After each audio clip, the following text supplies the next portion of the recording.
Good Tuesday afternoon, everybody. I'm meteorologist Tim Pandajis here with your Atlantic tropical update on this final day of August as we're getting closer and closer to the peak of the season coming our way in about a week and a half to 2 weeks. All right, here's a look at Ida, still a tropical depression. National Hurricane Center issued its final advisory on this system. Now it's been handed over to the Weather Prediction Center to issue anything else that needs to come from the system as it heads into the mid-Atlantic and eventually southern New England, bringing a pretty pronounced inland flood threat as a lot of this moisture runs up against the higher elevations. You get the orographic lift, and it really wrings out those storm clouds. It could pile up the rain anywhere from a half a foot to 8 inches, and a lot of these areas, especially as you get into New England, just got done with dealing with their own tropical system, Henri, about a week and a half ago.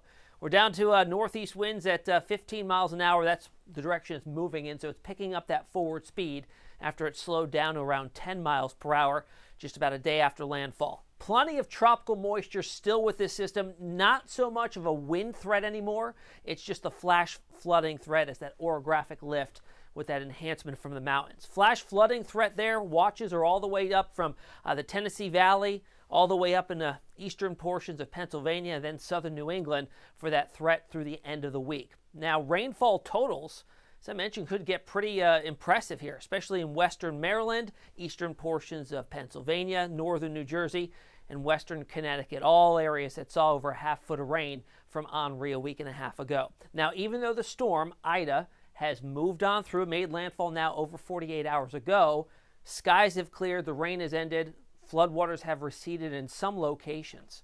But you have over 1 million customers without electricity. And some of these restoration numbers and time frames are like a month until they get the power back on.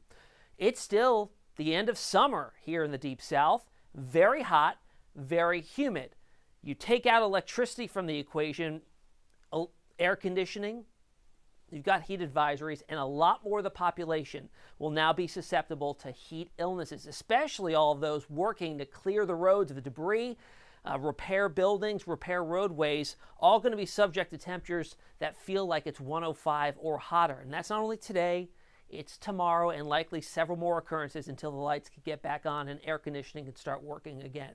It's been a rough last couple of years for the Gulf Coast. It started with Harvey as a Category 4 making landfall in Texas, and you know what havoc that brought to Houston in terms of flooding. And then we progressed with Michael, a Category 5 in 2018 in the Florida Panhandle. Laura last year in western portions of Louisiana, a Category 4. And then, just a couple days ago, we had Ida roaring ashore in southeastern Louisiana, also a Category 4 sustained winds at 150.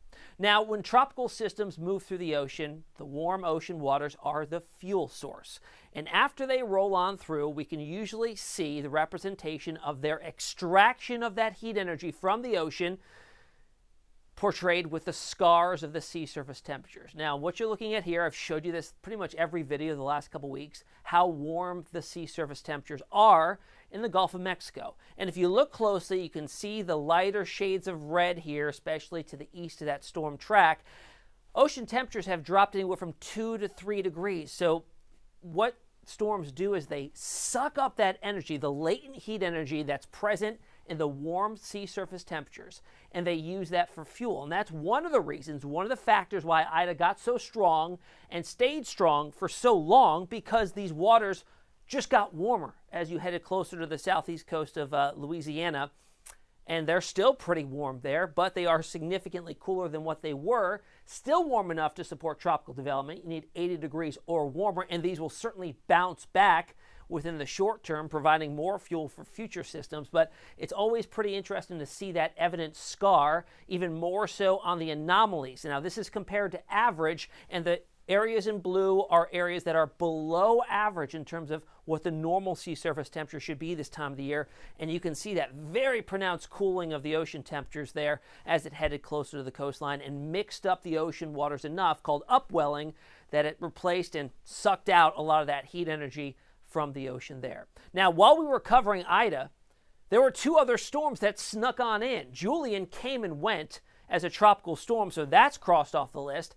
And we had Kate, that strengthened into a tropical storm, now a tropical depression, falling apart, middle of the Atlantic, not affecting anybody. So 2 fish storms in the mix there.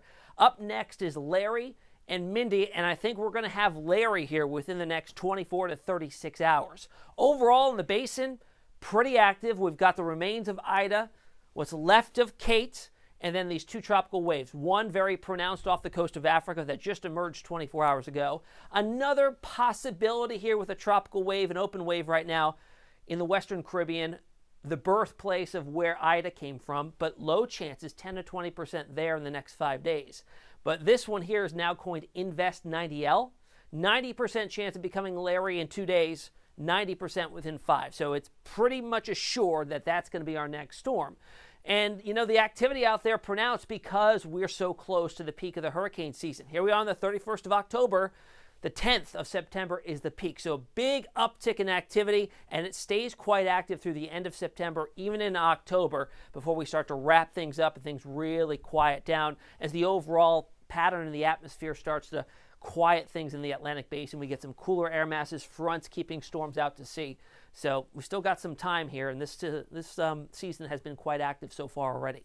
Here's a better look at Invest 90L on the infrared. It's got a pretty broad circulation already, some pretty intense convection associated with it as well, and a look at it on visible satellite with the last little hints of daylight before the sun sets on this system. Definitely evidence of that broad rotation, pretty well organized for just having exited the coast of Africa as an African easterly wave. And conditions going forward in the environment surrounding the storm look very, very favorable. One thing I do want to point out, though, is you can look to the north here. You can almost point out there is some dry air, a little bit of dust, but that will likely stay away and not influence what Larry will do, future Larry will do, as we go forward. So what do the models see on this? Remember, we don't have a closed center of circulation yet, so the models are playing that guessing game on exactly where the center is to kind of pinpoint where it goes forward. But most are in alignment here, keeping it due west for the next couple of days, and then doing that turn out to sea. I will say, too, that in the last couple runs, a lot of the global models have taken what used to be like a hard turn to the north, looping out to sea, and slowly pushing it to the west. You always have to watch systems like this as they move to the westwards in this time of the year. They could stay western longer, so we really have to keep a lookout here. And if you look closely, that's Bermuda right there. It could come close to there. Here's how the global models see things. GFS and Euro. Pretty pronounced on having a system organizing fairly quickly, and if we even go out to 2 days from now, it's already got a pretty good-looking system there. Strong system according to the GFS. That's in the yellow. In the red is that European. Notice the European trending a little bit farther to the west. And going out in time, this really intensifies this storm. Both models do as we get into this upcoming weekend, Saturday evening. Both bona fide hurricanes by that point, both the European and GFS.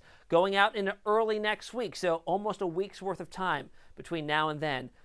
Very strong Larry sitting in the middle of the Atlantic, but again, there's Bermuda right off towards the west here, and this could certainly trend its way farther to the west. There was Bermuda. It was a little bit too far south there, but there's Bermuda, and this storm could be our next big system of the season so far. We'll keep track of that as Larry develops and moves off towards the west, but until next time, if you have any questions, social media, Twitter, Instagram, and on Facebook. David Paul up next this evening for another update for you. Have a good rest of your day.